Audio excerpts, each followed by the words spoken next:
పరిశుద్ధ గ్రంథంలో నుంచి ఈరోజు ఒక ప్రాముఖ్యమైనటువంటి విషయాన్ని తెలియజేయాలని పరిశుద్ధాత్మ చేత ప్రేరేపించబడ్డాను. ఏంటి ఈరోజు మన వాక్యాంశం అంటే, మంచిది కాదు అనేటువంటి అంశం మీద కొన్ని సంగతులు ఈరోజు మనం ధ్యానం చేస్తాం. Praise the Lord. ఏంటి ఏమన్నాను చెప్పండి? ఒక్కరు చెప్పండి మ్యూట్‌లోంచి బయటకొచ్చి. మన మంచిది మంచిది కాదు. కాదు. కాదు. మంచిది కాదు. ఆ! మంచిది. చాలా ఎక్కువైపోతున్నారు బయటకొచ్చేత్తన్నారమ్మా. అలా ఒక్కరే అన్నాను. అంతమంది రాకూడదు. ఎందుకంటే మనం రికార్డ్ చేస్తున్నాం గాబట్టి. మంచిది కాదు అనేటువంటి అంశం మీద మనం ధ్యానం చేయడానికి చాలా విషయాలున్నాయి. బైబిల్‌లో కొన్ని సందర్భాలలో, కొన్ని విషయాలలో కొన్ని కొన్ని మంచిది కాదు అని చెప్పాడు. ఏది మంచిదో చెప్పాడు. ఏది మంచిది కాదో చెప్పేసాడు. మంచిదేంటో, చెడ్డదేంటో చెప్పేసాడు. మంచిది కాదు అంటే అది చెడ్డదనే కదా! మంచిది కాదు అంటే అది చెడ్డదనే మనకు అర్థమవుతుంది. Praise the Lord. నేను అమృతానికి ఫోన్ చేసి ఒక్కొక్కసారి వర్తమానం చెప్పాలన్నానంటే, వర్తమానం చెప్పాలన్నా అనగానే వెంటనే "మంచిదన్నా, మంచిది" అంటాడన్న. "అన్నా మీరు ప్రార్థన చేయండి" అన్నాననుకో, "మంచిదన్నా" అంటాడు. ప్రార్థన చేయడం మంచిదా కాదా? ఒకరు చెప్పండి. ఒకరే చెప్పండి. మంచిదే అండి. ప్రార్థన చేయడం మంచిదే కదా! మంచిదండి. వర్తమానం చెప్పండి అన్నాననుకోండి. "మంచిదన్నా" అంటాడు. ఎంతమంది విన్నారు ఆ మాట? మంచిదన్నా అన్న మాట ఎంతమంది విన్నారు? అమృత్ అన్న అంటాం. అలా నేనండి. అందరం ఆ! విన్నామండి. చాలా సార్లు విన్నారు అన్నారండి గదా! అయ్యగారు. Praise the Lord. మంచిది అన్న మాట. ప్రియులరా, మా అమ్మమ్మ గారి దగ్గరికి ఎవరైనా వచ్చినప్పుడు నా చిన్నప్పుడు అన్న మా జరిగిన విషయాలు చెప్తున్నాను. ఎవరైనా వచ్చినప్పుడు "పిల్లలెలా ఉన్నారండి? అంతా బానే ఉందా? మీ పాపకి పెళ్లి కుదిరిందా? మీ బాబుకి పెళ్లి కుదిరిందా?" అని అడుగుతా ఉంటే, "అమ్మా కుదిరింది. ఇలా చేశాను పెళ్లి, అలా చేశాను." "మంచిదమ్మా. మంచిదండి. మంచిదమ్మా. చాలా మంచి విషయమే చెప్పారు." బాబు బానే చదువుతున్నాడా అండి?" అంటే, "చాలా పెద్ద పెద్ద చదువులే చదువుతున్నాడండి. ఎక్కడికో పంపి మరీ చదివిస్తున్నాను." "మంచిదండి. మంచిదిలేండి అయితేని" అనేది. చదువుకోవడం మంచిదే కదా! పెళ్ళవ్వడం మంచిదే కదా! భవిష్యత్తు బావుంది అంటే, పలానా విధానాల్లో పలానా శ్రమలు పడి, పలానా కష్టాల్లోంచి ఇలా పైకొచ్చారంటే చాలా మంచిదండి అని అంటారు. మంచిది అనే మాట చాలా సార్లు వాడతాం. అయితే ప్రియులారా, మంచిది కాదు అన్న మాటలు కూడా పరిశుద్ధ గ్రంథంలో వాడబడినట్టు మనకి స్పష్టంగా కనబడతా ఉంది. దేవుడికి స్తోత్రం. ఒకసారి మనం గనక బైబిల్‌లో ఒక వాక్యాన్ని గనక చదువుకుంటే, సామెతల గ్రంథం 19:2 చదవండి ఎవరైనా. సామెతలు 19:2. ఒకడు తెలివి లేకుండుట మంచిది కాదు. హ్మ్. తొందరపడి నడుచువాడు దారి తప్పిపోవును. ఒకని హ్మ్. మూర్ఖత వాని ప్రవర్తనను తారుమారు చేయును. చదువుకున్నటువంటి వాక్య భాగంలో ఒకడు తెలివి లేకుండా ఉండుట మంచిది కాదు అన్నాడు. తెలివి లేకపోతే మంచిది కాదు. తెలివితేటలుండాలి నీకు. ఈరోజు తెలివైన దాన్ని అనుకుంటున్నావు గానీ, తెలివైనోడివి అని అనుకుంటున్నావు గానీ, నువ్వు నిజంగా తెలివైనోడు కాదు. నువ్వు నిజంగా తెలివైన దానివి కాదు. నీ జీవితంలో నీ కళ్ళ ఎదుట అందరూ కూడా తెలివితేటలుగా నడుచుకుంటున్నారు. అందరికీ తెలివితేటలుంటున్నాయి. కానీ నీకు మాత్రం తెలివితేటలు రాలేదిప్పటికిని. నీకు వయసొచ్చింది గానీ, తెలివితేటలు అబ్బలేదు నీకు. తెలివితేటలు రాలేదు నీకు. నేటికి కూడా తెలివి తక్కువ దానిలాగే బ్రతుకుతున్నావు. నేటికి కూడా తెలివి తక్కువ వాడిలాగే బ్రతుకుతున్నావు. చూస్తుంటుంటుండగానే నీకంటే చిన్నవాళ్ళు తెలివితేటలుగా నడుచుకుంటున్నారు. నీకంటా చిన్నదే తెలివితేటలుగా నడుచుకుంటుంది. నీకంటా చిన్నోడు తెలివితేటలుగా నడుచుకుంటున్నారు. నీకంటా ఎనకాలొచ్చినోళ్ళు తెలివితేటలుగా నడుచుకుంటున్నారు ప్రభువులోకి. నువ్వెప్పుడో ముందొచ్చావు గానీ, ఇంకా నీకు తెలివితేటలు రాలేదు. ప్రియులరా, బైబిల్ చెప్తుంది తెలివి లేకుండా ఉండుట మంచిది కాదు అని చెప్తుంది. చాలామంది ఏమనుకుంటారంటే జ్ఞానము, తెలివి ఈ 2 ఒకటే కదా అని అనుకుంటారు. జ్ఞానమునకు, తెలివికి చాలా వ్యత్యాసం ఉంది. జ్ఞానం వేరు, తెలివి వేరు. జ్ఞానం వేరు, తెలివి వేరు అని మనం బాగా గుర్తుపట్టాలి. మనం బాగా జ్ఞాపకం జేసుకోవాలి. మనకు బాగా అర్థమై ఉండాలి. జ్ఞానము వేరు అని, తెలివి వేరు అని మనకు బాగా అర్థమై ఉండాలి. పరిస్థితులకు సంబంధించిన వాస్తవాలను ముందుగా తెలుసుకోవడం జ్ఞానం అంటారు. పరిస్థితులకు సంబంధించిన వాస్తవాలు. కొన్ని పరిస్థితులను మనం చూసినప్పుడు, అది ఇలాగే జరగబోతుంది అని ముందుగా నువ్వు దానికి సంబంధించిన అవగాహనతో, ఒక అంచనాతో ఇది, ఇదే జరగబోతుంది అని నువ్వు చెప్పేస్తున్నావంటే ముందుగా అది జ్ఞానం అది. దానిని ఏమంటారంటే జ్ఞానం అని అంటారు. పరిస్థితులకు సంబంధించిన వాస్తవాలను ముందుగా తెలుసుకోవడం అది జ్ఞానం అంటారు. ప్రియులరా, జ్ఞానమునకు, తెలివికి చాలా తేడా ఉంది. ఉదాహరణకి మన సమూయేలుని తీసుకుందాం. ప్రవక్త అయిన సమూయేలు, దైవజనుడైన సమూయేలునే గనక మనం తీసుకుంటే, ఆయన సౌలుని సాగనంపేటప్పుడు ఏమన్నాడంటే, గాడిదలు పలానా చోట దొరికేసినియి. ఆల్రెడీ గాడిదలు దొరికేసినియి అని చెప్పేసాడు. అంటే అతను గాడిదల విషయంలో అతనికి ఒక వాస్తవం ముందుగా అర్థమైపోయింది. గాడిదలు ఫలానా చోటన దొరుకుతున్నాయి. పలానా చోట దొరికేస్తాయి. అయి దొరికేసినియి అంటూ ముందుగానే వాస్తవం చెప్పేశాడు. దీనిని కృపావరములలో ఉన్న జ్ఞానవాక్యం అని అంటారు. 9 కృపావరములలో ఉన్న జ్ఞానవాక్యం అంటారు. జరగబోయే విషయాలను ముందుగా తెలుసుకొని, కొన్ని చేయవలసినయి ఉంటే చేయడం, చేయకూడదు అనేవి చేయకుండా ఉండడం, దానిని జ్ఞానం అంటారు. జ్ఞానవాక్యం అని అంటారు. బుద్ధివాక్యం ఒకనికిని, జ్ఞానవాక్యమును మరొకనికిని అంటాడు. బుద్ధివాక్యం ఒకళ్ళకుంటది. జ్ఞానవాక్యం మరొకళ్ళకుంటది. 9 వరములు కూడా ప్రియులరా ఒకే వ్యక్తి కలిగి ఉంటాడు. ఒక్కొక్కసారి ఒక్కొక్క వ్యక్తికి తమ ఆసక్తిని బట్టి 9 వరాలు కూడా ఒక వ్యక్తికుంటాయి. ఆటోమేటిక్‌గా దేవుడు 9 వరముల చేత ఒక వ్యక్తిని వాడుకుంటుంటాడు. దేవుడికి స్తోత్రం. జరగబోయే కొన్ని విషయాలను ముందుగా దానికి సంబంధించిన వాస్తవాలను ముందుగానే తెలుసుకోవడం జ్ఞానం అనంటారు. బుద్ధివాక్యం అనంటాడు. అంటే జరిగిపోయిన విషయాలను గురించి మాట్లాడడం బుద్ధివాక్యం అంటారు. ఈ సబ్జెక్ట్ అంతా కూడా కృపావరములను గూర్చిన ప్రస్తావనలో ఇదంతా బయటకొస్తది. మనకి బైబిల్‌లో సమరయ స్త్రీ కనపడతది. సమరయ స్త్రీతో యేసు ప్రభు పెనిమిట్ల గురించి మాట్లాడతాడు. మీకెంతమంది పెనిమిట్లున్నారని? సమరయ స్త్రీయేనా? తప్పు స్త్రీ చెప్పానా? సమర స్త్రీ అండి. కరెక్టే అండి. సమరయ స్త్రీ గురించి ఆయన మాట్లాడినప్పుడు జరిగిపోయిన విషయాన్ని మాట్లాడాడు. జరిగిపోయిన విషయాన్ని మాట్లాడడం బుద్ధివాక్యం అంటారు. జరగబోయే విషయాన్ని మాట్లాడడం జ్ఞానవాక్యం అంటారు. భవిష్యత్తుని మాట్లాడడం ప్రవచనం అంటారు. భవిష్యత్తుని చెప్పడం ప్రవచన వరంతో కూడిన మాటది. భవిష్యత్తుని చెప్పడం వేరు. జరగబోయే విషయాన్ని చెప్పడం వేరు.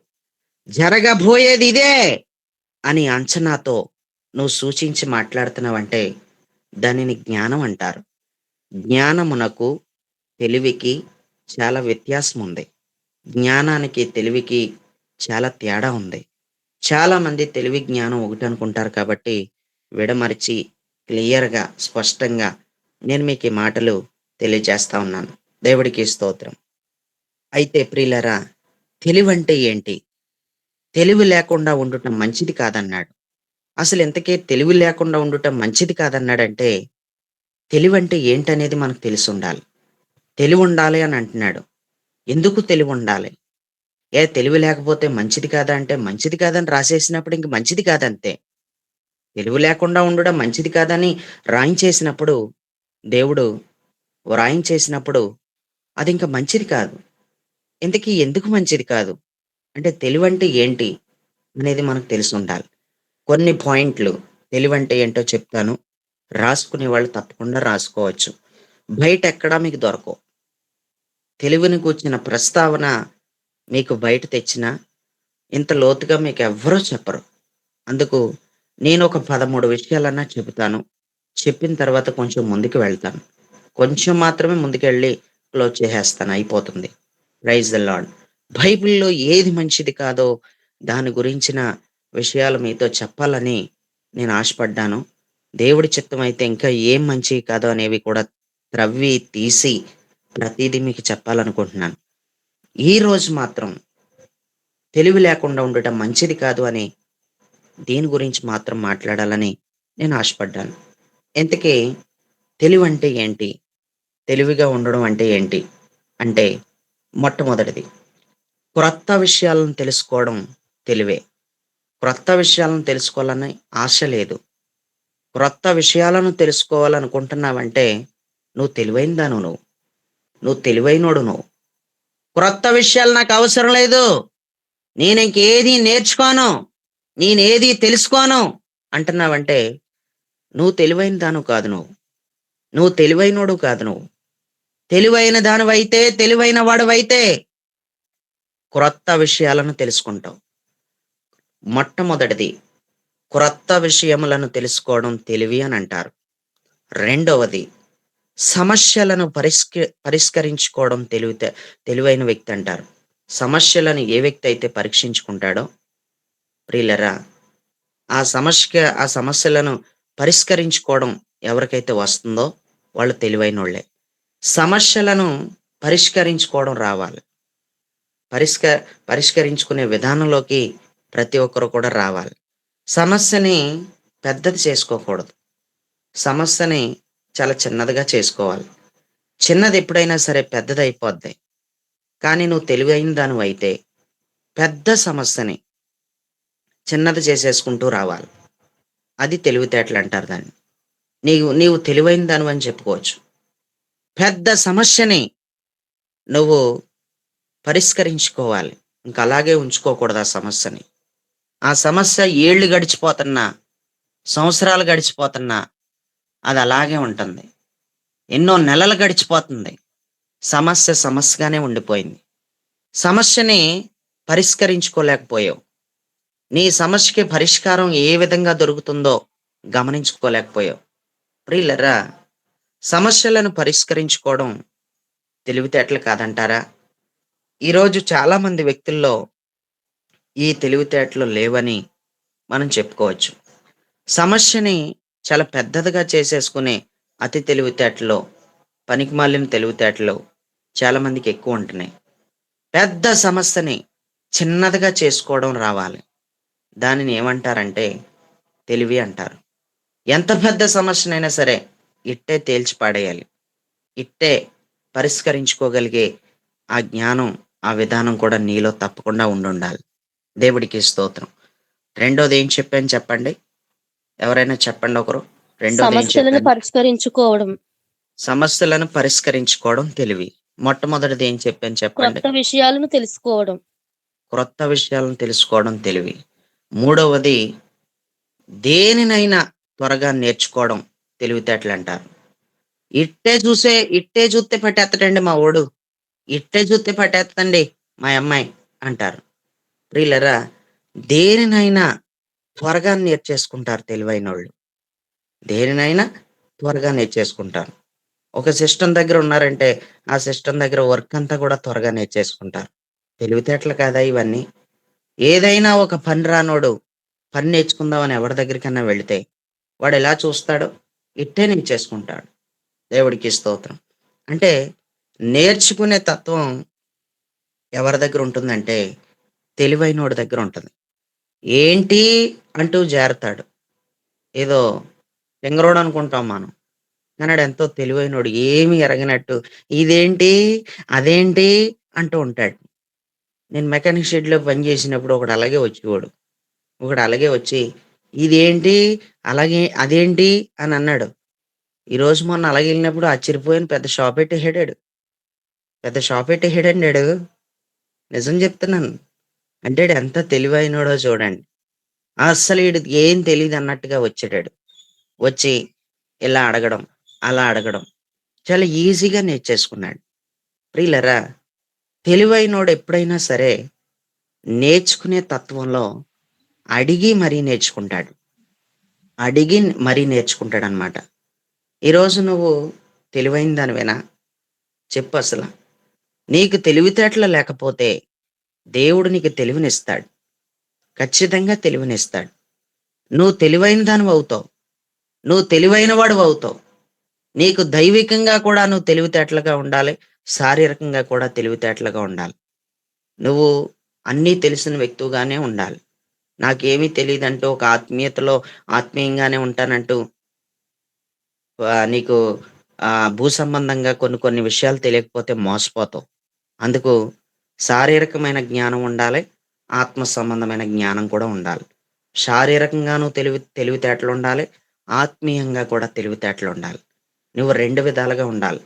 నువ్వు భూమి మీద బ్రతుకుతున్నావు గాబట్టి భూ సంబంధమైన జ్ఞానం కూడా అవసరం. నువ్వు భూమి మీద బ్రతుకుతున్నావు గాబట్టి భూ సంబంధంగా తెలివితేటలు అవసరం. నువ్వు ఆత్మ ప్రపంచంలో అడుగు పెడుతున్నావు గాబట్టి, నువ్వు ఆత్మీయురాలు గాబట్టి ఆత్మ సంబంధమైన జ్ఞానం కూడా అవసరం. నువ్వు ఆత్మీయంగా ఎదగాలనుకుంటున్నావు గాబట్టి ఆత్మీయమైన తెలివితేటలు కూడా నీకు చాలా అవసరం. దేవుడికి స్తోత్రం. దేనినైనా త్వరగా నేర్చేసుకునేవాడు ఎవడంటే తెలివైనోడు. త్వరగా నేర్చేసుకుంటాడు. Praise the lord. ప్రియులారా, ఇకపోతే నాలుగోదేంటంటే తెలివైనోడు చేసే పనేంటంటే సరైన నిర్ణయాలు తీసుకుంటాడు. సరైన నిర్ణయాలు తీసుకుంటాడు. ఎవరైనా తొందరపాటు నిర్ణయాలు తీసుకుంటే, "హే! ఆగు, ఆగు, తొందరపడకు. అది కరెక్ట్ కాదు" అంటూ తొందరపాటు నిర్ణయాలు తీసుకున్నవాడిని వెనక్కి లాగి ఆలోచించి తీసుకోవాలి నిర్ణయాలు. సరైన నిర్ణయాలు తీసుకోవాలి అంటూ ప్రియులారా, సరైన నిర్ణయాలు తీసుకుంటారు. Praise the Lord. ఈరోజు నీ నిర్ణయాలే బాగోలేదు. నీ మనసుకొచ్చిన నిర్ణయాలు తీసేసుకుంటున్నావు. ఎలాంటి నిర్ణయాలు కావాలితే అలాంటి నిర్ణయాలు తీసేసుకుంటున్నావు. నీ నిర్ణయాలు తెలివైనోడు నిర్ణయాలు కాదు నీయి. నువ్వు తీసుకునే నిర్ణయాలు ఏమైనా సరే తెలివైన దానివిగా తీసుకునే నిర్ణయాలు కాదు నీయి. తెలివైనోడికుండే నిర్ణయాలు వేరుగా ఉంటాయి. నువ్వు తెలివైన దానివైతే సరైన నిర్ణయాలు తీసుకుంటావు. ఇది నాలుగవది. ఐదవదేంటంటే పరిస్థితులను లోతుగా అర్థం చేసుకోవడం అనేది తెలివైన వాడికి మాత్రమే సాధ్యం. పరిస్థితులను లోతుగా అర్థం చేసుకోవాలి. నీ భర్తను అర్థం చేసుకోవాలి నువ్వు. నువ్వు తెలివైన దానివైతే ఏం మాట్లాడుతున్నాడో, తినటానికి ఈ రోజు ఎందుకు తేలేదో, నీకు సారీ ఎందుకు కొనలేదో, నీకెందుకు కొనలేదో నువ్వు అర్థం చేసుకోవాలి. ఈరోజు ఎందుకు బయటికి తీసుకెళ్ళనన్నాడో, నీకు ఈరోజు నువ్వు అనుకున్నట్టుగా తను ఎందుకు నీతో ఉండలేకపోయాడో నువ్వు అర్థం చేసుకోవాలి. తను ఏదైనా అలసిపోయి ఉన్నాడా? తన శరీరంలో ఏదైనా బలహీనత ఉందా? ప్రియులారా, అర్థం చేసుకోకపోవడం వల్ల కూడా చాలా అతి తెలివితేటలని, వాళ్ళ ఇష్టం వచ్చిన తెలివితేటలతో ఏదో ప్రదర్శించడం కోసం ఏవేవో చేస్తుంటారు. అయితే నువ్వు అర్థం చేసుకోవాలి. నువ్వు లోతుగా అర్థం చేసుకునే వ్యక్తివైతే ప్రియులారా, నువ్వు తెలివైన దానివే. నువ్వు కొన్ని రోజులు అర్థం చేసుకుంటూ ఉండు. ఆయనే సరవుతాడు. నీ భార్యను కూడా నువ్వు కరెక్ట్‌గా అర్థం చేసుకోవాలి. నువ్వు అర్థం చేసుకునేవాడివైతే నువ్వు ఖచ్చితంగా తెలివైన వాడివే.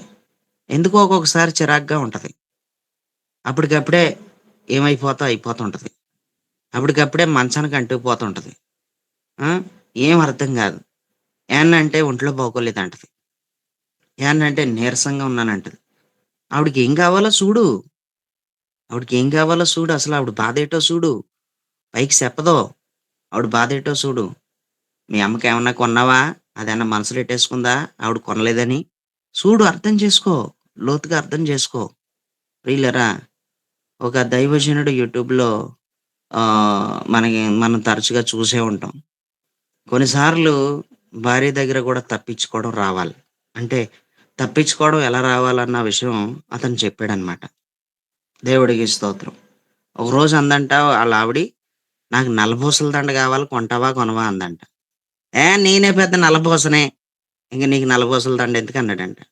సులువుగా అక్కడ చాలా చక్కగా నవ్వించేసాడంట భార్యని. దేవుడికి స్తోత్రం. ఎందుకంటే ఈయన నల్లగా ఉంటాడు కాబట్టి. నేనే నల్లపూసని అన్నాడంట. ప్రియులారా అర్థం చేసుకోవాలి. నల్లపూసల దండ అడుగుతది. నల్లపూసల దండ అడిగినప్పుడు కోపంతో ఉంటది. లేతే రకరకాలుగా ఉంటది. ఎవరో ఏదో చెప్పిన మాటలు ఇంటది. ఆళ్ళ అమ్మ ఏమన్నా పొట్టెట్టి గట్టిగా అడుగు అని అందో, లేపోతే ఆళ్ళ ఫ్రెండ్స్ అన్నారో, వాళ్ళ చెల్లందో, వాళ్ళ అక్కే అందో, వాళ్ళ అన్నయ్య అన్నాడో, ఎవడేమన్నాడో చాలా జాగ్రత్తగా మనం అర్థం చేసుకోవాలి ఆవిడని. అర్థం చేసుకొని ఆవిడకి కొనటానికి నీకు అనుకూలంగా పరిస్థితులుంటే కొనాలి. కొనకపోతే తెలివితేటలుగా ఆమెని ఇంట్లోంచి బయటికెళ్ళిపోకుండా, పెద్ద గొడవ పెట్టేయకుండా, నీకు కంచంలో అన్నం గూడా పెట్టలేని పరిస్థితికి తెచ్చుకోకుండా, తెలివితేటలుగా, చాలా తెలివిగా ఆమెని డీల్ చేసి, చక్కగా ఆమెతో మాట్లాడాలి. దేవుడికి స్తోత్రం. ప్రియులారా, ఇది చాలా అవసరం మనకి. తెలివితేటలు లేకపోతే చాలా కష్టం. తెలివే గనక నీకుంటే, పరిస్థితుల్ని లోతుగా అర్థం చేసుకుంటారు. దేవుడికి స్తోత్రం. అర్థం చేసుకోని భార్యాభర్తలు చాలా మందున్నారు. తల్లిదండ్రులను అర్థం చేసుకొని పిల్లలు కూడా చాలా మందున్నారు. నాకన్నాదే నువ్వు కొనిస్తావా ఇవ్వా? నేను బైక్ అడుగుతున్నాను. నాకు కొనిస్తావా ఇవ్వా? అంటాడు వీడు. నాకు బైక్ అడుగుతున్నాను నేను కొనిస్తావా ఇవ్వా? అంటాడు. నేనెంత కష్టపడుతున్నానో చూస్తున్నావు గదమ్మా! నేను నీకోసమే కదమ్మా! అప్పులు కడుతున్నాను చూస్తున్నావు గదా నాన్న! వడ్డీలు కడుతున్నాను చూస్తున్నావు గదా! అని అంటావు కానీ, అసలు నిన్ను అర్థం చేసుకోడు. తెలివైనోడివై తెలివైనోడైతే నిన్నర్థం చేసుకొనుండేవాడు. నీ కొడుకు తెలివైనోడు కాదు. నీ కూతురికి తెలివితేటలు లేవు. అందుకే నీ కూతురు ఆడిందాట, పాడింది పాట పాడుతుంది. ఇష్టం వచ్చినట్టు తను తనన్నదల్లా నువ్వు చేసేస్తున్నావు. అప్పు జేసి మరీ ఇబ్బందులు పడుతున్నావు. అప్పు జేసి నువ్వు చాలా ఇబ్బందులు పడుతున్నావు. అప్పులు చేసి నువ్వేదేదో అడిగిందల్లా కొనిచ్చావు. ఇక రోజు రోజు ఇంక నిన్ను నానా రకాల ఇబ్బందులు పెడుతుంది. ప్రియులరా అర్థం చేసుకోవట్లేదు తల్లిని. తల్లిని అర్థం చేసుకోవట్లేదు. తండ్రిని అర్థం చేసుకోవట్లేదు. గ్యాస్ స్టవ్ దగ్గరికెళ్ళి, లేకపోతే కట్టెల పొయ్యి మీద వంట సిద్ధం చేయడానికి ఎంత కష్టపడాలండి? ఎంత కష్టపడాలి చెప్పండి? ఎప్పుడైనా భార్యకి థాంక్స్ చెప్పావా? ఎప్పుడైనా థాంక్స్ చెప్పావా భార్యకి? నిజంగా నువ్వు అర్థం చేసుకోవాలి. ఎంతో కష్టపడితే వస్తుందని. నువ్వొండు. నువ్వు వంట చేసినప్పుడు తెలుస్తది. నువ్వు వంటగదిలోకెళ్ళినప్పుడు నీకు తెలుస్తది ఆ బాధేంటో, ఆ కష్టమేంటో. అర్థమవుతుందా మీకు? ప్రియులారా, మనం అర్థం చేసుకోవాలి. ఎందుకు ఈరోజు వంట చేయనందో అర్థం చేసుకోవాలి. వంట చేయనందంటే నోరు తెరిచి ఒకొక ఆడది అడగదు. ఒకొక భార్య అడగదు. మనం అర్థం చేసుకోవాలి. బిర్యానీకెట్టేసింది గొడవని. బిర్యానీకెట్టేసింది ఇంక తెచ్చేయాలి ఇంక రెస్టారెంట్‌నన్నా ఇక్కడికి తెచ్చేయాలి లేదా ఈవిడనన్నా రెస్టారెంట్‌కి మోసేయాలి. అర్థం చేసుకోవాలి. లోతుగా అర్థం చేసుకోవాలి ఆవిడని. రెస్టారెంట్‌ని తెచ్చేత్తావా? ఆవిడని రెస్టారెంట్‌లో ఎట్టేత్తావా? చూసుకోవాలి. లోతుగా అర్థం చేసుకోవాలి. ఎందుకు వంట చేయనంది ఇయాల. ఆవిడ సరదాలేంటి? ఆవిడ సరదాలు ఎవరు తీరుస్తారు నువ్వు తీర్చకపోతే? ఆవిడ సరదాలు ఎవరు తీరుస్తారు జెప్పు? నువ్వు తీర్చకపోతే? నేను తీరుస్తాను సరదాలు, నేను తీరుస్తాను అని పెళ్లి చేసిన తల్లే కాపురాలను విడగొట్టేత్తుంది ఈ రోజుల్లో. ఏండి? తల్లులు విడగొట్టేస్తున్నారు. నువ్వు సరదాలు తీర్చడమేటి? పెళ్లి చేసిన తర్వాత ఒక పురుషుడి చేతికి అప్పగించిన తర్వాత ప్రియులారా, సరదాలు తీర్చకపోతే వచ్చేయి. ఏంటి ఆ కూరేసుకొని తింటవేంటి? ఇక్కడ ఎలాంటి కూరలేసుకు తిన్నావు? ఏ కూరేసుకొని తింటే నీకెందుకమ్మా? ఏ కూరేసుకొని తింటే నీకెందుకు? వదిలేత్తాడు. మోత్తావా? జీవితకాలం మోత్తావా? జీవితకాలం మోస్తానంటే జెప్పు. వదిలేస్తాడు. ఏ కూరేసుకొని తింటే నీకెందుకంట? ఎక్కువగా కూతుర్లతో కూడా పెళ్లి చేసేసి పంపించేసిన కూతుర్లతో కూడా ఎక్కువగా మాట్లాడకూడదు తల్లులు. తల్లులు ఎక్కువగా మాట్లాడకూడదు. ఈ మాట్లాడడంలోనే గొడవలు ఎక్కువైపోతున్నాయి. 2 రోజులకోసారి బాగున్నావా? ఆళ్ళ గొడవలు నీకనవసరం. భార్యాభర్తల గొడవలు నీకనవసరం. పెళ్లి చేసేసావు అయిపోయింది. "ఒచ్చేయి లెగిసొచ్చేయి. ఒచ్చేయి అంతే. నేను మనిషిని పంపుతున్నాను సెంటర్‌లో ఉంటాడు. కారులో ఎక్కించుకొని వచ్చేత్తాడు. నువ్వొచ్చేయి. నువ్వు మాటలు పడవలసిన పని నీకు లేదు" అని నువ్వు నానా రకాలుగా మాట్లాడుతున్నావంటే అసలు తెలివైన దానివేనా నువ్వు? అసలు నువ్వేం అర్థం చేసుకున్నావు? అసలు నీకేం అర్థమైంది? అన్నీ పెట్టావు. సారి సామానం అంతా పెట్టావు.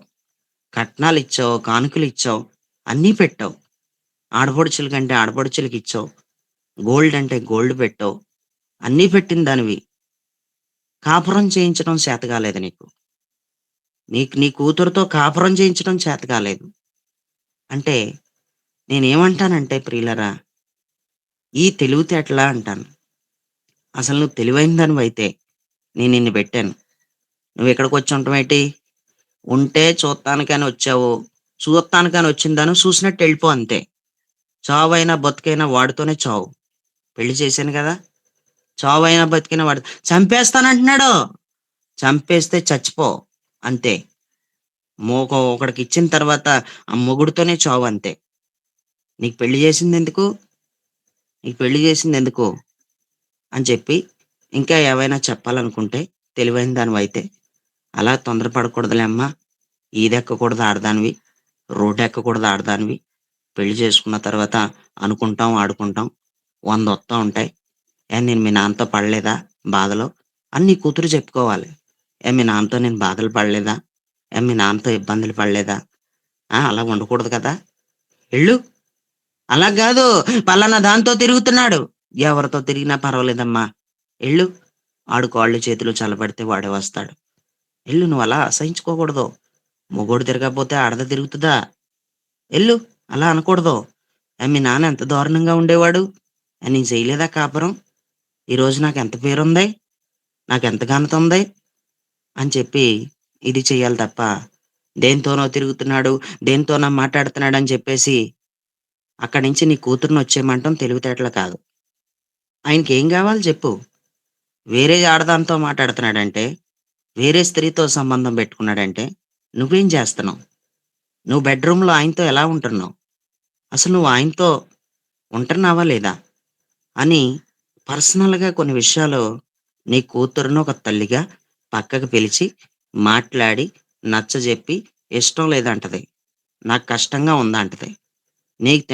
నాకు తినటానికి ఏమీ లేదు మాడిపోమంటావా అంటది. ఏం మాడిపోక్కర్లేదు. నాకు తోచినంతలో నేనేదో చేస్తాను. నువ్వెళ్ళు. యావ అవసరమైతే నేనొచ్చి అల్లుడితో మాట్లాడతాను. లేకపోతే నాన్న నేను వస్తాం. ఒకరోజొచ్చి నిమ్మళంగా మళ్ళీ మాట్లాడతాకొత్తానని గొడవెట్టుకున్నట్టు ఎళ్ళకూడదు. గొడవెట్టుకుంటాకెళ్ళకూడదు. 4 గోళ్ల మధ్య నవ్వుతూ చాలా చక్కగా కూర్చొని మాట్లాడాలి. ఏదైనా అంటిచ్చేది ఉంటే నవ్వుతూ నవ్వుతూనే అంటిచ్చాలి. గొడవ పెట్టుకున్నట్టు మాట్లాడకూడదు. తెలివుండాలి నీకు. తెలివితేటలు లేకపోతే చాలా కష్టం. అర్థం చేసుకోవాలి. ఆళ్ళ భార్యాభర్తల మధ్యలో ఏంటి పరిస్థితి అర్థం చేసుకోవాలి. నీ భర్తతో నువ్వెలా ఉంటున్నావో చూసుకోవాలి. వేరే ఆడదాని దగ్గరికెళ్ళిపోతున్నాడంటే, వేరే స్త్రీ జోలికెళ్ళిపోతున్నాడంటే నువ్వు అర్థం చేసుకోవాలి. నీ భార్య వేరే ఒక వ్యక్తితో సంబంధం పెట్టుకుందంటే అసలు నువ్వు అర్థం చేసుకోవాలి. ఆవిడకేం కావాలి? ఆవిడ ఉద్దేశ్యం ఏంటి? అనేది తప్పకుండా అర్థం చేసుకోవాలి. ప్రియులారా! అర్థం చేసుకోవడం తెలివితేటలంటారు. అర్థం చేసుకోవడం తెలివితేటలు. రెక్కలు ముక్కలయ్యేలాగా ఉదయం వెళ్లి సాయంత్రం కొట్టుకొని, కొట్టుకొని వత్తన్నాడు. నీ కోసమే గదా! నీ పిల్లల కోసమే గదా! ఏమ్మా! నీ కోసం, నీ పిల్లల కోసమే గదా! ఏదైనా ఉంటే ఆయన సంపాదించింది నీకు కాదా? నీ పిల్లలకి కాదా? అర్థం చేసుకోవాలి. గుమ్మం దగ్గరకొచ్చినోడికి కష్టపడొచ్చినోడికి గ్లాస్‌తో మంచినీళ్ళు ఇచ్చుకోవాలి. అంతేగాని ఎగరగొట్టేసుకోకూడదు. ఇష్టాసారంగా ఆళ్ళీళ్ళ మాటలిని ఎగరగొట్టేసుకోకూడదు. ఎంత సెట్టికి అంతే గాలి. ఎవడికుండే పని ఆడికుంది. ఎవడి చేతిలో ఉండే పని ఆడికుంది. ఎవడి చదువు వాడికుంది. ఎవడి జీతం ఎంతో వాడికంత జీతం ఉంది. ఆళ్ళ భర్త ఇలాగా, ఆళ్ళతో ఈళ్ళతో పోల్చుకోకు. నీ భర్తను ఆళ్ళతో ఈళ్ళతో కలుపుకో. ఆళ్ళ భర్త ఇలాగా ఆవిడకి వారానికి 4 చీరలు కొంటాడంట. నా మొఖానికి సంవత్సరం అయినా ఒక చీర లేదు. పెళ్లయ్యి ఇన్నాళ్ళయింది గానీ నాకేమీ లేదు. వద్దు ఈ మాటలొద్దు. ఇంకియన్నీ అనవసరం. వాళ్ళ భర్త అలా ఉన్నాడో, ఏమో వాళ్ళ పరిస్థితి ఎలాగుందో. నీ భర్త ఒక కూలి పనికెళ్ళేవాడేమో. ఆళ్ళ భర్త సరదాలు తీర్చినట్టు ఆవిడకి నీకు సరదాలేమి నీకు తీర్చట్లేదేమో. కానీ పరిస్థితులు మారతాయి. పగలయిందంటే రాత్రి అవ్వకుండా ఉంటుందా? రాత్రి అయిందంటే పగలవ్వకుండా ఉంటుందా? పరిస్థితులు మారతాయి. ఓడలు బళ్ళవుతాయి, బళ్ళు ఓడలవుతాయి అంటారు గదా! పెద్దలు. ప్రియులారా! ఆలోచించి పరిస్థితులు మారతాయి. కొన్నాళ్ళు, కొన్ని రోజులు తెలివైన దానివైతే ఓర్చుకుంటావు. తెలివైనోడు తప్పకుండా ఏం జేస్తాడంటే, అర్థం చేసుకోవడమే గాదు, పక్కన బ్రాకెట్‌లో ఓర్చుకుంటాడని కూడా రాసుకోండి. ఓర్చుకుంటాడు. ఓర్పు, సహనాలు తప్పకుండా ఆ వ్యక్తికి ఖచ్చితంగా ఉంటాయి. దేవుడికి స్తోత్రం. ఎంత చెబుతున్నా అర్థం కాలేనోళ్ళు కాపురాలో ముక్కలైపోతాయి చెప్తున్నాను. అర్థం చేసుకునే తెలివితేటలే గనక లేకపోతే ఆ కాపురం నిలబడదండి. నిలబడదింక అది. చాలా కష్టమైపోద్ది. ఆళ్ళ సంసార జీవితం ముందుకెళ్ళదింక. బ్రేక్ అయిపోద్ది. ఏ రోజు ఆగిపోద్దో ఆగిపోద్ది. ఇంక అవమానం, గొడవలు తప్ప ఏమీ ఉండదు. ప్రియులారా, చాలా మందిని చూస్తున్నాం మనం. నేటి సొసైటీలో చూస్తుంటే ఎక్కడా కూడా సమాధానం లేదు. ఎక్కడికక్కడ గొడవలే. ఇంకేం కావాలో అర్థం గాదు. ఇంకేం కావాలో అర్థం గాదు. భర్తను ఎంత చూసుకుంటున్నా ఈయనకేం కావాలో అర్థం గాదు. భార్యని ఎంత చూసుకుంటున్నా ఆవిడకేం కావాలో అర్థం కాదసల. అన్నీ చూసుకుంటాడు ఒక్కొక్క భర్త. అన్నీ తెచ్చిపెడతాడు.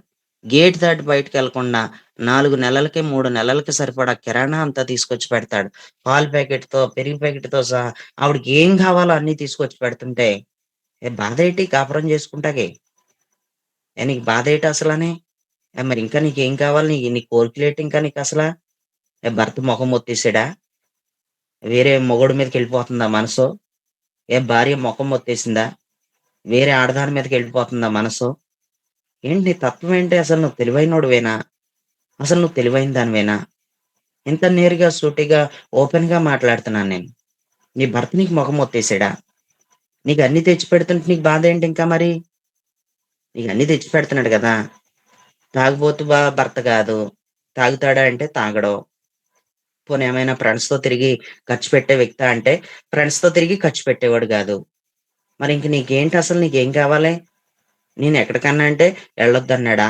నిన్ను గడప దాటి నీ అమ్మగారింటికెళ్ళొద్దన్నాడా? నేనేం ఏమన్నాడు నిన్నసల ఎళ్ళొద్దని?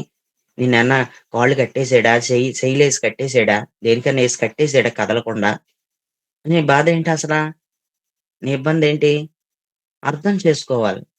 కొంతమంది భార్యలు, నీ అమ్మని జూసావంటే మామూలుగా ఉండదు. అయినా నాకు ఇక్కడ ఉండటానికి ఇష్టం లేదు అంటూ బయటికెళ్ళి పెడదామని కాపురం పోని గోలెట్టేత్తంది గదా అని బయటికెళ్ళి కాపురం పెడతాడు. బయటికి తీసుకెళ్తాడు.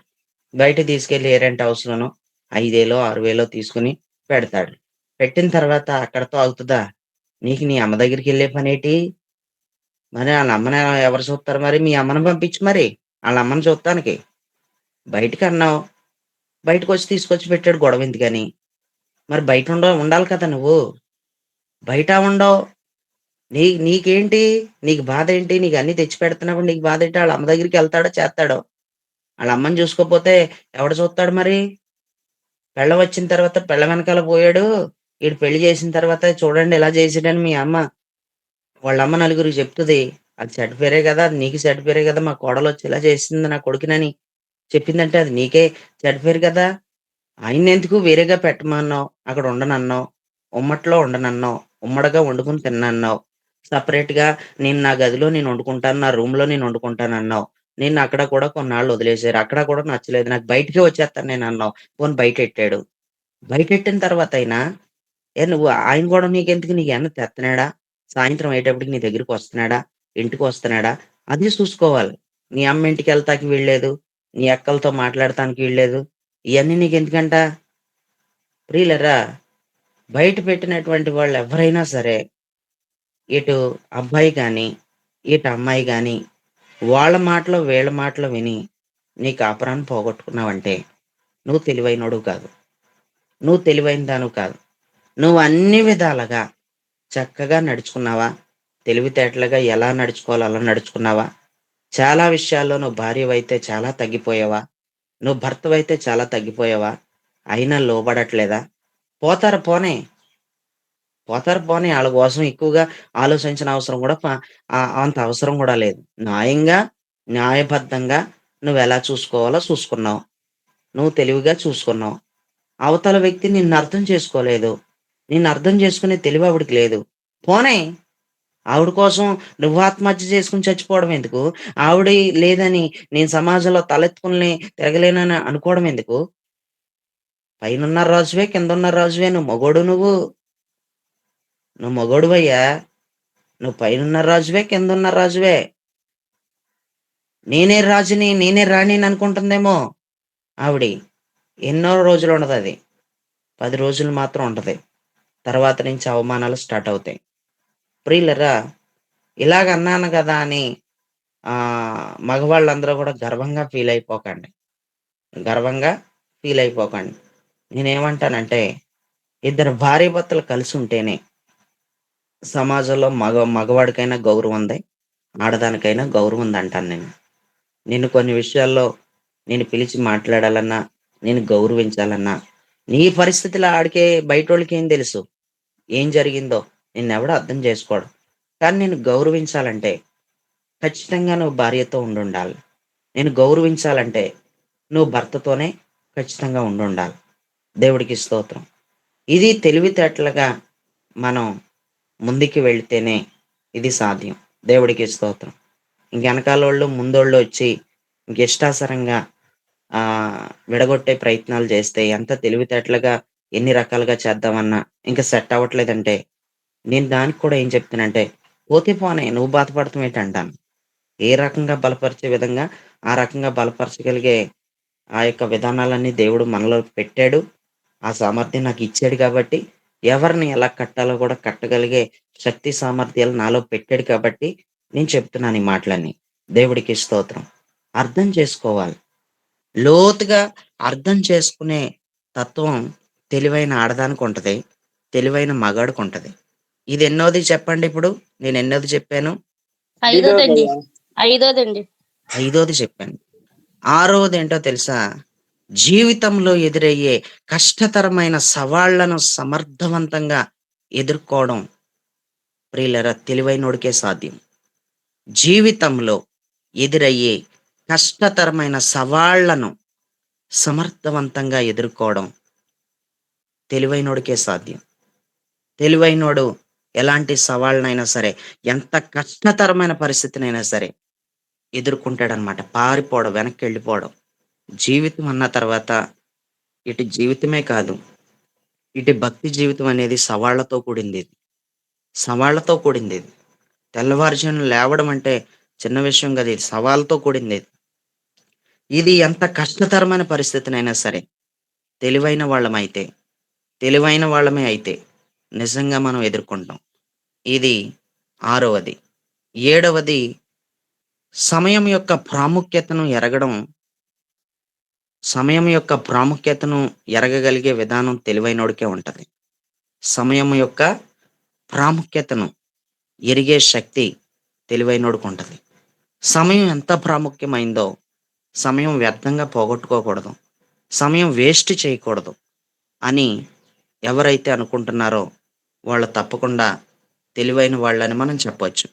ఆ తర్వాత ఎనిమిదవది, ఇతరుల నష్టాలను చూసి కూడా, ఇతరుల లోపాలను చూసి కూడా, తాను ఎలా నడుచుకోవాలో తెలుసుకునేవాడు తెలివైనోడు. చాలా జాగ్రత్తగా వినండి. ఇతరుల యొక్క నష్టాలు జరుగుతాం కంటితో చూసాడంటే, ఇతరుల లోపాలేవైనా చూసాడంటే, నష్టాలో, లోపాలు. ఈ తెలివైనోడు ఎదుటి వ్యక్తిలో ఈ 2 చూసాడంటే, మరలా చెప్తున్నాను జాగ్రత్తగా వినండి. ఒక తెలివైన వాడు ఎదుటి వారిలో ఉన్న నష్టాలను, వాళ్ళ కష్టాలను చూసాడంటే, తప్పకుండా అందులో నుంచి ఆ వ్యక్తిని చూసి, ఆ వ్యక్తి సరిచేసుకునేయి ఏన్నుంటే సరిచేసేసుకుంటాడు. ఎలా నడుచుకోవాలో ప్రాముఖ్యంగా తెలుసుకుంటాడు. ఆళ్ళలా నడిచి ఇలా దెబ్బయిపోయారాళ్ళు. మనం అలా ఎళ్ళకూడదు. మనం కంటితో చూత్తున్నాం గదా! ఆళ్ళు ఈ యాపారం పెట్టి ఎందుకంత పాడైపోయారనుకున్నావు? లేపోతే వాళ్ళు ఈ పెళ్లి చేసి ఎంత పాడైపోయారనుకున్నావు? ఇల్లు, వాకిలి లేనోడికి ఇచ్చి పెళ్లి చేశారు. ఇల్లు, వాకిలి లేదసల. ఆ పిల్లెంత బాధపడుతుందో ఇయ్యాల. మన కూతురికి ఇల్లు, వాకిలిచ్చి పెళ్లి ఇల్లు, వాకిలున్నవాడికిచ్చి పెళ్లి జేయాలి. కూలి పనికెళ్ళేవోడంట. కానీ సరిగ్గా డబ్బులు కూడా ఇవ్వడంట. మరి ఆ పిల్లని చూస్తుంటే, ఆ ఎదురుగుండున్న పాపని చూస్తుంటే ఎంత బాధపడుతుందే? మంచి చదువుకున్నవాడిని చెయ్యాలి నా కూతురికి. మంచి చదువుకున్న అమ్మాయినిచ్చి చేయాలి నా కొడుకుకి అని ప్రియులరా, ఎదుటివారి కష్టాలను బట్టి, ఎదుటివారి నష్టాలను బట్టి తెలివైనోడు కొన్ని నేర్చేసుకుంటున్నాడు. దేవుడికి స్తోత్రం. మీకు నా మాట అర్థమైందని నేను అనుకుంటున్నాను. ఇతరుల నష్టాలను చూసి, ఇతరుల లోపాలను చూసి తానెలా నడుచుకోవాలో తెలివైనోడు అలా నడుచుకుంటాడు. ఇది ఎనిమిదవదిగా చెప్పాను. ఎనిమిదవదేనా? అవునండి. Praise lord. 8 ఉంది. హ్మ్. 8 తొమ్మిదవది ఇంకో మాట చెప్తాను తొమ్మిదవది. ఏంటంటే, ఎదుటివారి మాటలను జాగ్రత్తగా వినడం అనేది తెలివైనోడి యొక్క లక్ష్యం. తెలివైనోడు ఎప్పుడు కూడా ఎదుటివారు ఏం చెబుతున్నాడో నిదానించి చక్కగా వింటాడు ఫస్టు. విననంత వరకు వింటాడనమాట. తెలివైనోడివైతే ఏం చెబుతున్నారో విను. మొట్టమొదటగా ఏం మాట్లాడుతున్నారో విను. తెలివైనోడివైతే జాగ్రత్తగా విను. విని దానికి ఏం చేయాలో, ఎలాగా ఎళ్ళాలో అనేది నీకు తెలుస్తది కాబట్టి ఫస్ట్ వినాలి. తెలివైన దానివైతే వింటావు.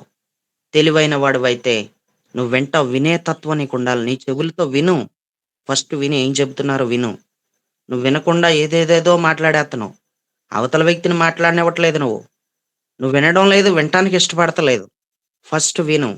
అది మంచైనా, అది చెడ్డైనా. ఫస్ట్ విను. తెలివైన దానివైతే నువ్వు తప్పకుండా వింటావు. ఆ తర్వాత ప్రియులరా, పదవది ఏంటంటే, ఇతరుల పైన ఆధారపడకుండా ఎలా అయినా సరే నేను పైకి రావాలని అనుకునేవాడు తెలివైనోడు. నేను ఆళ్ళ మీద ఈళ్ళ మీద ఆధారపడటం ఏంటి? నా కాలు మీద నేను నిలబడాలి. ఇతరుల పైన ఆధారపడకుండా తాను ఎలాగైనా పైకి రావాలి అనుకునేవాడు తెలివైనోడు. ఈరోజు ఆళ్ళ మీద, వీళ్ళ మీద ఆధారపడిపోవడమే గాని, ఏమన్నా పైకి రావాలన్న ఆలోచనలున్నాయా? నీ కాళ్ళ మీద నువ్వు నిలబడాలని ఏమైనా ఉందా? ఎవరైనా ఏదైనా ఇస్తే పట్టుకుపోతాను, ఎవరైనా ఏదైనా ఇస్తే కూర్చొని తింటాను కాదు. అసల నీ కాళ్ళ మీద నీకు నిలబడాలని ఉందా?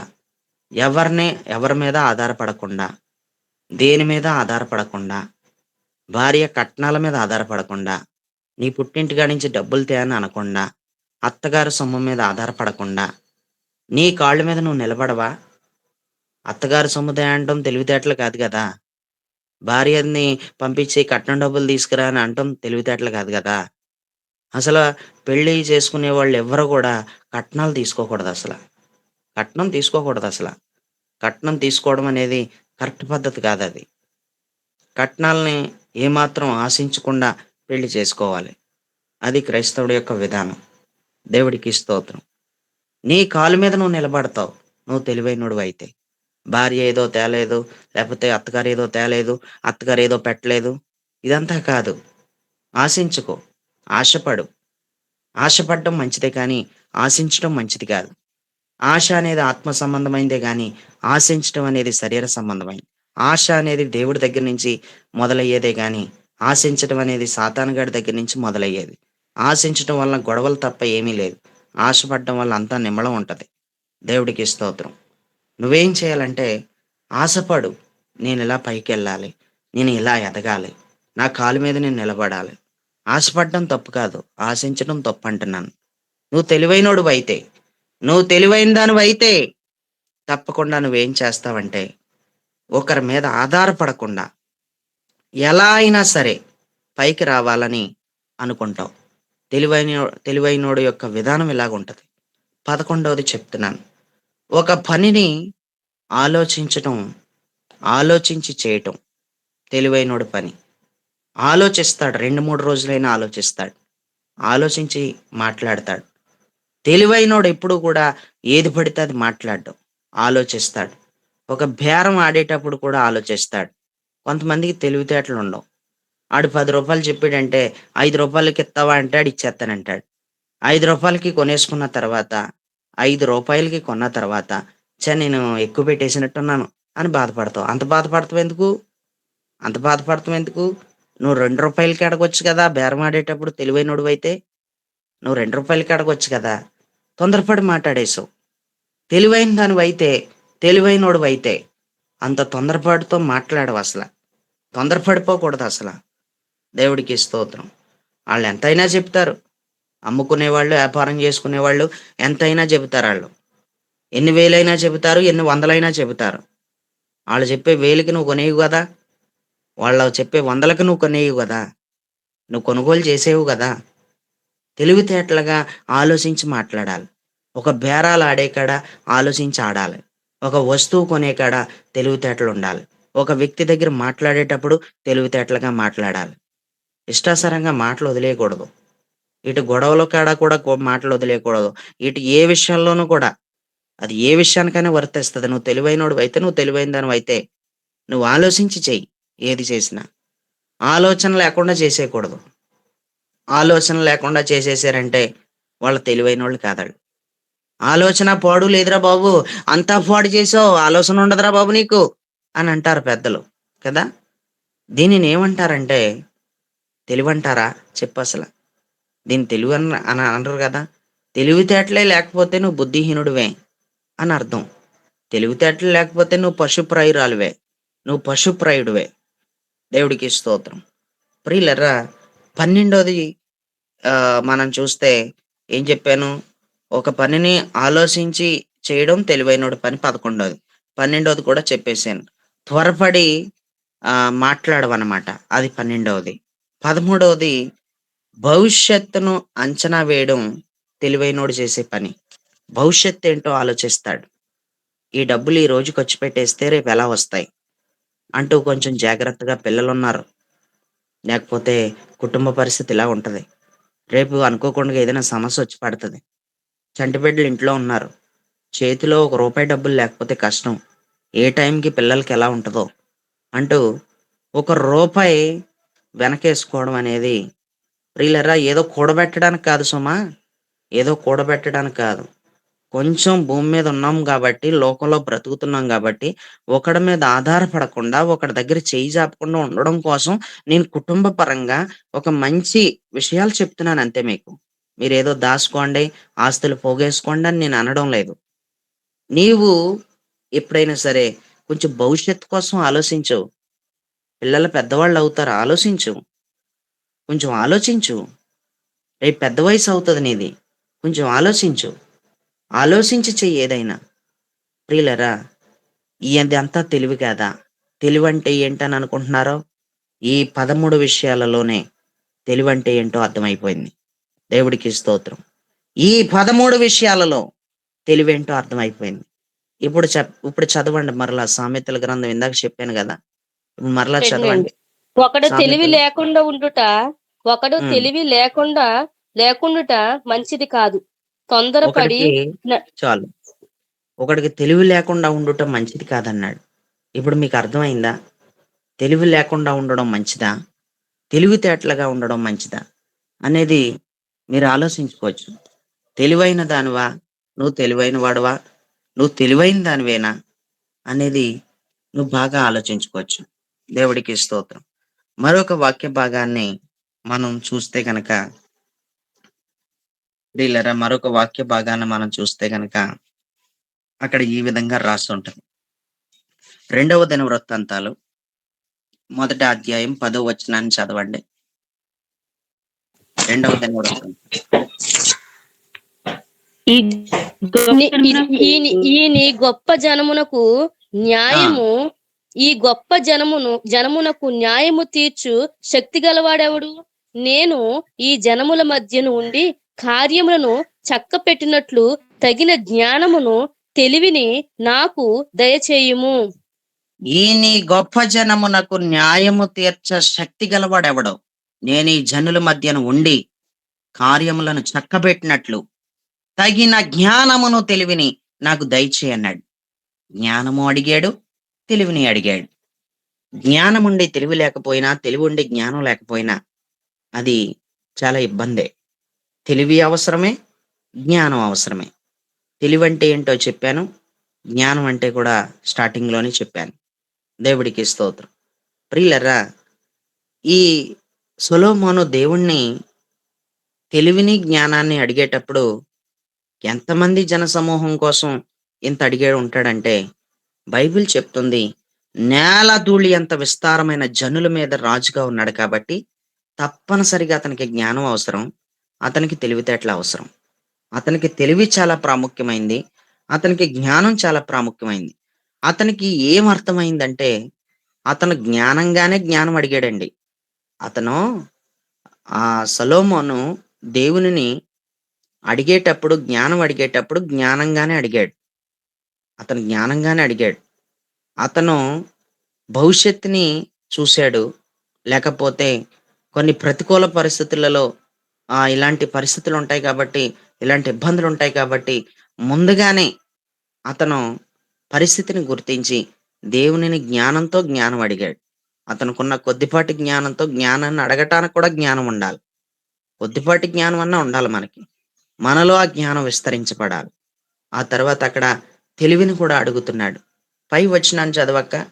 9వ వచనాన్ని చదువు పైన. అక్కడ ఈ దేవా విధంగా ఉంది. ఆ! దేవా యెహోవా, ఆ! నీవు నా తండ్రి అయిన దావీదునకు చేసిన వాగ్దానమును ఆ! స్థిరపరచుము. నేల ఆ! ధూళి అంత విస్తారమైన జనుల మీద నీవు నన్ను హ్మ్. రాజుగా నియమించి ఉన్నావు. నేల ధూళి అంత విస్తారమైన జనుల మీద నీవు నన్ను రాజుగా నియమించున్నావు. దేవుడు ప్రత్యక్షమై నీకేం కావాలని అడిగితే, జ్ఞానం, తెలివి కావాలని అడిగాడు.